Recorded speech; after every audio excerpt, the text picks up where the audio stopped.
ଯେତେବେଳେ ମନ ହତାଶ ଏବଂ ବିଷାଦଗ୍ରସ୍ତ ଥାଏ ସେତେବେଳେ ଶ୍ରୀମଦ୍ ଭାଗବତ ଗୀତା ପଢ଼ିବା ଉଚିତ, କାରଣ ଏହାକୁ ପଢ଼ିବା ଦ୍ୱାରା ବ୍ୟକ୍ତିର ମନରେ ସକାରାତ୍ମକ ଶକ୍ତି ସୃଷ୍ଟି ହୁଏ। गुड आफ्टरनून आपण समस्त मो तरफ नमस्कार। आशा करुच्ची आपण मैंने समस्ते भलरे थे। ताले चलतु वीडियो आरंभ करवा। किंतु वीडियो आरंभ करने पूर्व आपण मान भितर कहीं जब आज मो चैनल रे नुआ था प्लीज प्रथम मो चैनल को सब्सक्राइब कर दिंतु, पाखरे थिबा बेल आइकन को क्लिक करंतु, जहा फल मो नुआ नुआ वीडियो रो नोटिफिकेशन आपण मान पाखरे खूब शीघ्र पहुंची जिवो। ताले चलतु वीडियो आरंभ करवा।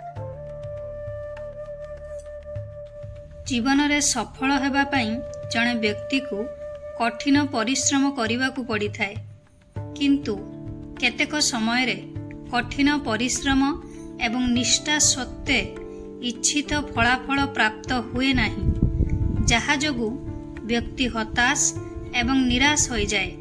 तांको मनरे अनेक प्रकारर भूल चिंताधारा आसीबा आरंभ हुए एवं गोटिए भूल पदक्षेप आपणक भविष्यत को प्रभावित करि पारे। जेतेबेले मन विचलित हेबाकु लागे एवं जीवन रे किछि बुझी हुए नहीं, सेतेबेले व्यक्ति को श्रीमद् भागवत गीता पढ़िबा को परामर्श दिया जाए। गीता पढ़िबा द्वारा व्यक्तिर मनरे सकारात्मक शक्ति आसी थाए। एपरी परिस्थिति रे जेतेबेले चारिआडे असुविधा देखा जाए, गीतार एही शिक्षा गुडी को मने रखिबा बहुत गुरुत्वपूर्ण। एहा आपणଙ୍କୁ समस्यारू बाहर करिबारे काम करिवो।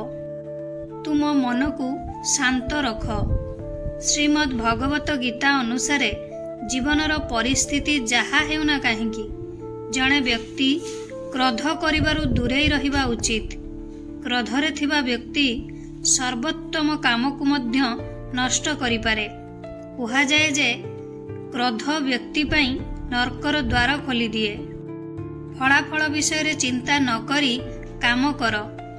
अर्थ अनेक समय रे एपरी हुए जे भल काम करिबा परे मध्य व्यक्ति को इच्छित फल मिले नहीं।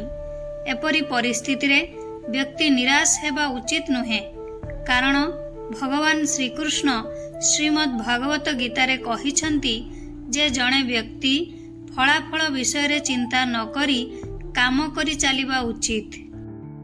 योजनाबद्ध भावरे काम करंतु।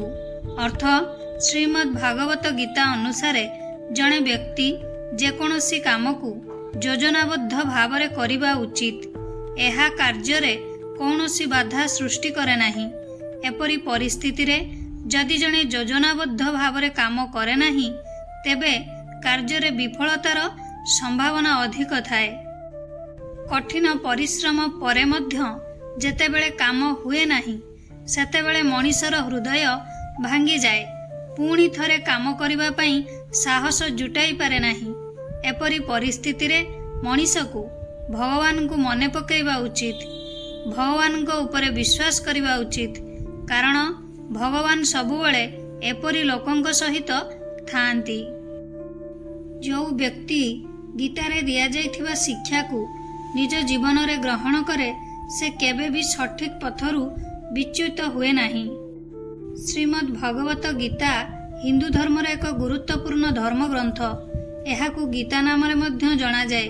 महाभारत आरंभ हेबा पूर्वरु भगवान श्रीकृष्ण युद्धभूमि रे अर्जुन को गीतार ज्ञान देइथिले।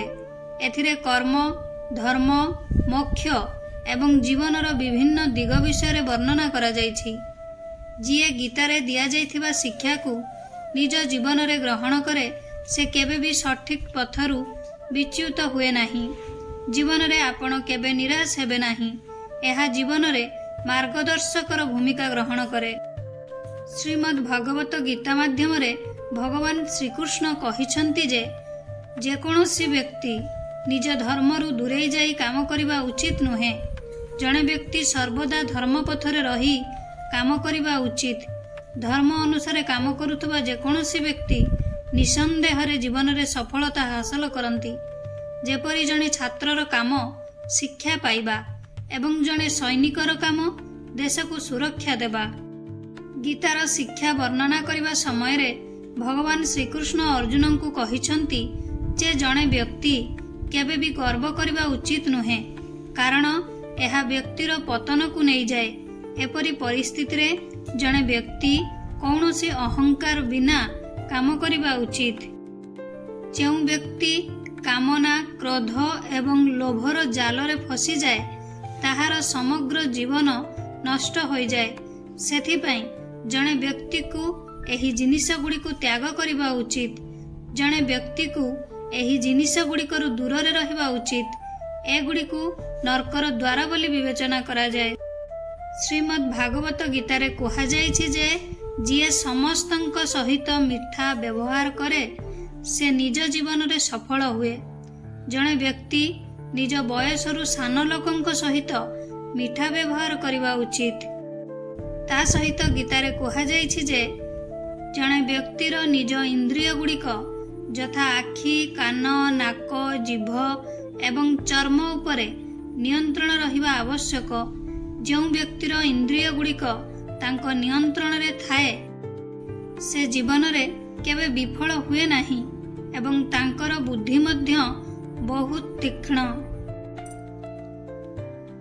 आशा करुछि आपण मानको वीडियोटी भल लागिथिबो। जदि भल लागिथाय ताले निहाती लाइक, कमेंट, शेयर, सब्सक्राइब कर देबो।